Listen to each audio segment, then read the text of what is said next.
Alangkah indah pelampung di panjang. waktu pagi, burung bersiul bernyanyi-nyanyi. Alangkah indah di waktu pagi, burung bersiul bernyanyi-nyanyi. Terbang bebas di angkasa tinggi, hidup bersenang hati.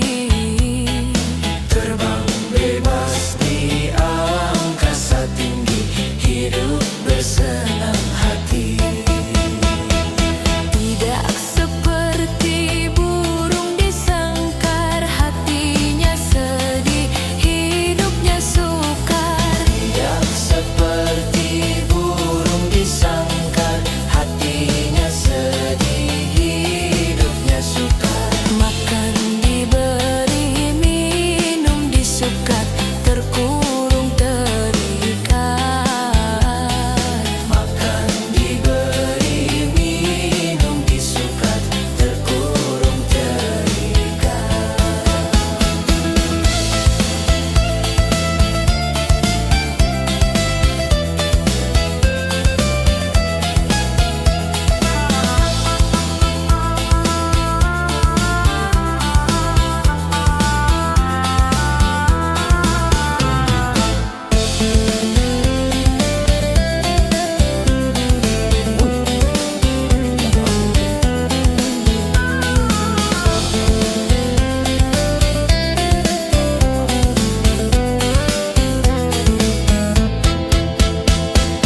Alangkah indah di waktu pagi, burung bersiul bernyanyi-nyanyi.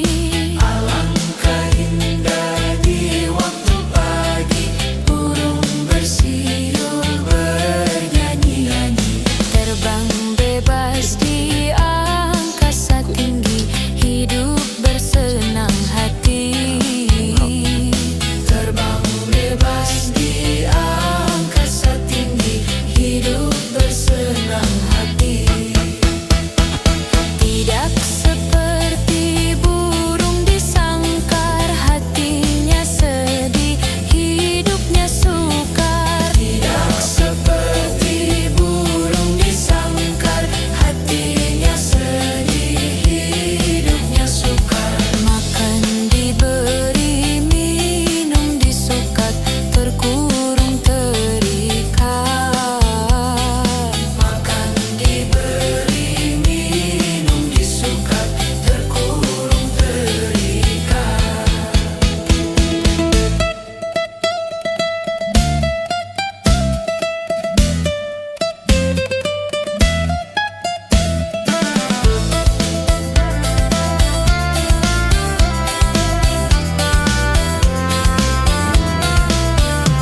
Kenapa ni? Cik ni.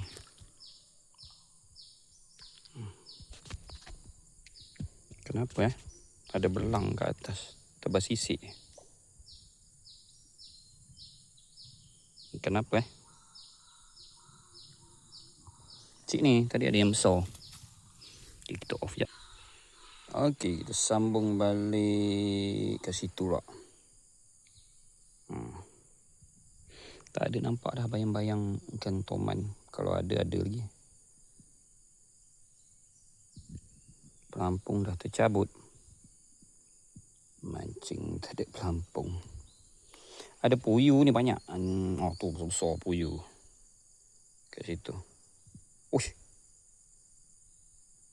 Puyuhnya besar. Tapi kurang makan roti, dia makan belalang. Oh, dapat lagi. Dekat besar sikit. Kenapa ikan merah ada tu. Malah macam ikan merah. Goreng pun sedap ni. Saya ini tak ada belang pula. Tadi ada belang atas dia. Kalau panggil ikan perul, ikan peras perul, entah apa dah.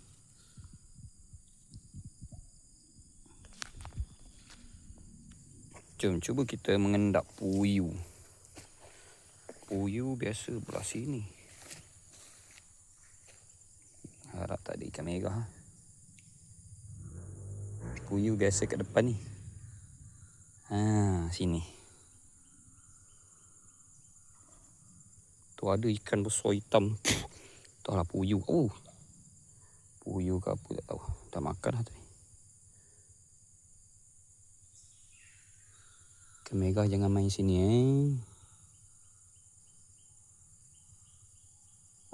Ada tu bawah tu hitam tu. Pendek. Puyuh besar kot. Alah. Dapat daun lah pula.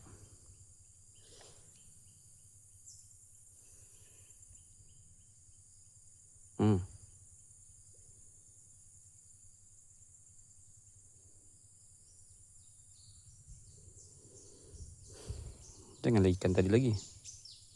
Janganlah ikan lain. Wah, ikan yang sama lah. Tak naklah ikan ni. Tadi kalau kumpul banyak-banyak, goreng sedap juga.